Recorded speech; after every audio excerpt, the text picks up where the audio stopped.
सुप्रभात बच्चों। कक्षा चौथी, विषय हिंदी, उप विषय पाठ 3 फ्लोरेंस नाइटिंगेल। पुस्तक का नाम नई गुलमोहर हिंदी पाठ्य पुस्तक, व्याख्यान 1। इस व्याख्यान में आज हम यह समझेंगे कि हमें सबसे प्रेम करना चाहिए और जरूरतमंदों की मदद करनी चाहिए। तो बच्चों, अब इस पाठ को पढ़ते हैं। पाठ 3, फ्लोरेंस नाइटिंगेल। आपने अस्पतालों में सफेद ड्रेस में नर्सों को मरीजों की सेवा करते देखा होगा। अपने समर्पित सेवा भाव से ये मरीजों की निराशा दूर कर उनमें आशा का संचार करती हैं। आज जीवन का संदेश देने वाली प्रेम और सेवा की प्रतिमूर्ति नर्सों को सिस्टर कहा जाता है। ये महान विभूति फ्लोरेंस नाइटिंगेल के बनाए मार्ग पर ही चल रही हैं। प्रतिमूर्ति का अर्थ है प्रतिमा, देव मूर्ति। नाइटिंगेल ने अपनी सेवा से उन लाखों लोगों के दिलों में जगह बनाई जो किसी न किसी रूप से लाचार थे। उन्होंने नर्स के पेशे को एक नई परिभाषा दी। बच्चों, अब हम फ्लोरेंस नाइटिंगेल के जन्म के बारे में जानेंगे कि उनका जन्म कब और कहाँ हुआ था। नाइटिंगेल का जन्म सन 1820 में इटली के फ्लोरेंस नामक शहर में हुआ था। इनके माता पिता की इच्छा थी कि बच्चों का नाम उनके जन्म स्थान से जुड़ा हुआ हो। इसी कारण उन्होंने अपनी कन्या का नाम फ्लोरेंस रख दिया। इटली में इस बालिका के जन्म से पूर्व फ्लोरेंस नाम पुरुषों का होता था, लेकिन आज इस महान नारी के कार्यों के कारण फ्लोरेंस नाम रखना अनेक महिलाओं के लिए गर्व की बात हो गई है। नाइटिंगेल संपन्न माता पिता की प्रिय संतान थी और बड़े ही नाज नखरों के साथ पली थी। उच्च शिक्षा से पूर्ण थी, परंतु उनका हृदय सदैव सेवा की भावना में डूबा रहता था। दुखी लोगों का दुख दूर करने की एक तड़प उनके हृदय में थी। सदैव का अर्थ है हमेशा और तड़प का अर्थ है बेचैनी। फ्लोरेंस के माता पिता का समाज में मान सम्मान था। परिवार में किसी प्रकार का अभाव नहीं था। फिर भी बालिका फ्लोरेंस का मन मानव सेवा में तथा मस्तिष्क अस्पतालों की दुर्दशा और नर्सों के प्रति होने वाले दुर्व्यवहार के कारणों को ढूंढने में लगा रहता था। दुर्दशा का अर्थ है बुरी हालत या बुरी दशा। दुर्व्यवहार का अर्थ है बुरा बर्ताव या अनुचित व्यवहार। वह नर्स बनना चाहती थी, पर परिवार की प्रतिष्ठा के दृष्टिकोण से यह उचित नहीं था। इसी कारण उन्हें विदेश यात्रा पर भेज दिया गया। विदेश यात्रा के दौरान उन्हें इंग्लैंड जाने का मौका मिला, जहां सिडनी हर्बर्ट नामक व्यक्ति से इनका परिचय हुआ, जो कुछ दिनों बाद युद्ध मंत्री बना और इनके लिए भविष्य में बहुत सहायक सिद्ध हुआ। पेरिस में इनकी भेंट एक ईसाई मठ की 2 भिक्षुणियों से हुई। इन्हीं भिक्षुणियों ने अलेक्जेंड्रिया के एक मठ के नाम का परिचय पत्र फ्लोरेंस को दिया। यूरोप से मिस्र तक की यात्रा के दौरान अलेक्जेंड्रिया के मठ का फ्लोरेंस ने अवलोकन किया। अवलोकन का अर्थ है ध्यानपूर्वक देखना। इसी यात्रा से लौटते हुए वे जर्मनी के कैसर्सवर्थ नामक स्थान पर प्रोटेस्टेंट पादरी द्वारा चलाए जा रहे नर्सों के ट्रेनिंग सेंटर को भी देखने गईं।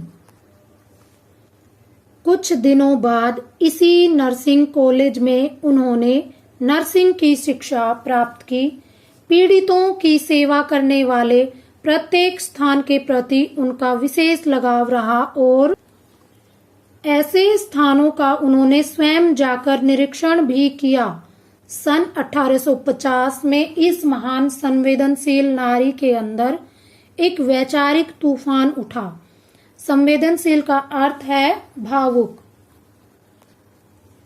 जो सभी पारिवारिक सामाजिक बंधनों को तोड़कर फ्लोरेंस नाइटिंगेल जैसी महान नारी के रूप में सामने आया।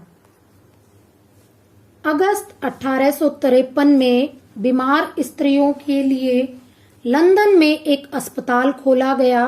फ्लोरेंस इस अस्पताल की अध्यक्षा बनी। इनकी सेवा भावना, परिश्रम और प्रबंध कुशलता से एक अलग ही प्रशंसा का वातावरण बना। उन्होंने प्रचलित विश्वासों का विरोध करते हुए मरीजों के कमरों की खिड़कियां खुली रखकर उन्हें एक सुखमय स्थिति प्रदान की। इसी कारण इनके अस्पताल में मरीजों की संख्या में वृद्धि होने लगी। सितंबर 1854 में क्रीमिया का युद्ध छिड़ गया, जिसमें फ्रांस, ब्रिटेन, ओटोमन साम्राज्य तथा सार्डिनिया के गठबंधन ने रूस को हराया। इस युद्ध में घायल सिपाहियों की सेवा का कोई प्रबंध न था। डॉक्टरों की तो कौन कहे, पट्टी बांधने वाली नर्सें भी नहीं थीं। इस समय सिडनी हर्बर्ट इंग्लैंड का युद्ध मंत्री था। उसने फ्लोरेंस के समक्ष क्रीमिया जाने का प्रस्ताव रखा। यह प्रस्ताव फ्लोरेंस के सपनों को साकार करने जैसा था, अतः वह तुरंत तैयार हो गई। 21 अक्टूबर 1854 को वह क्रीमिया रवाना हो गई। क्रीमिया में सैनिकों की दुर्गति के कारण शोक की लहर थी। दुर्गति का अर्थ है बुरा हाल। तभी एक संपन्न एवं उच्च परिवार की महिला का सुख और आराम की जिंदगी छोड़ क्रीमिया आने का समाचार लोगों में प्रसन्नता का एक कारण बना। इस अभियान में 38 नर्सें भी फ्लोरेंस के साथ थी। इस महान कार्य के लिए लोगों ने चंदा एकत्र किया तथा अन्य उपयोगी सामग्रियां भी दान में दी। स्वयं फ्लोरेंस ने अपनी सेवा के साथ अपने धन को भी उपयोग में लगाया। नवंबर में वे स्कूटारी पहुंची, जहां बलकलावा के घायल सैनिक तो थे ही, इंकरमन के 600 घायल सिपाही भी पहुंचा दिए गए। यह समय घोर संकट का था। घोर संकट का अर्थ है बड़ी मुसीबत। समय कम, काम अधिक। इस समय लोगों के विरोध का सामना भी फ्लोरेंस को करना पड़ा, परंतु महारानी विक्टोरिया ने स्त्री पक्ष को दृढ़ता प्रदान करते हुए फ्लोरेंस को आश्वासन दिया कि वह निश्चिंत होकर अपना काम करे। दृढ़ता का अर्थ है मजबूती और आश्वासन का अर्थ है भरोसा। इस अभियान में पीड़ितों की सेवा में वे दिन रात जुटी रहीं। इनके प्रयासों के चलते मृत्यु की संख्या भी घटती चली गई और यह संख्या मात्र 2% रह गई। सेवा की यह प्रतिमूर्ति रात को सोने से पहले काले कपड़े पहने, अपने भूरे बालों को सफेद टोपी से ढके, हाथ में एक लैंप लेकर अस्पताल के बाहर शिविरों का चक्कर लगाती। शिविर का अर्थ है सैनिक पड़ाव। कराहते हुए मरीजों के समीप बैठकर उनको दिलासा देती, उनके आंसू पोंछती। समीप का अर्थ है नजदीक, पास। दिलासा का अर्थ है धीरज। घावों पर मरहम पट्टी करती और प्रेम स्नेह के लेप से उनकी अंतरात्मा में जीवन संचार करती। अंधेरे में उभरती जीवन ज्योति जगाने वाली फ्लोरेंस को लोगों ने दीप की देवी अर्थात लेडी विद द लैंप कहना शुरू कर दिया। आज भी फ्लोरेंस नाइटिंगेल को लेडी विद द लैंप के नाम से ही अधिक जाना जाता है। तो बच्चों, इस पाठ को पढ़कर हमने सीखा, नंबर 1 जरूरतमंदों की मदद करना, नंबर 2 सबसे प्रेम करना। बच्चों, आज आपका गृह कार्य है निम्नलिखित प्रश्नों के उत्तर लिखिए। प्रश्न 1 प्रेम और सेवा की प्रतिमूर्ति नर्सों को क्या कहा जाता है?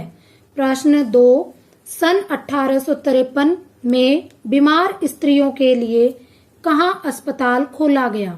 प्रश्न 3 गठबंधन सेना ने क्रीमिया के युद्ध में किस देश को हराया? धन्यवाद।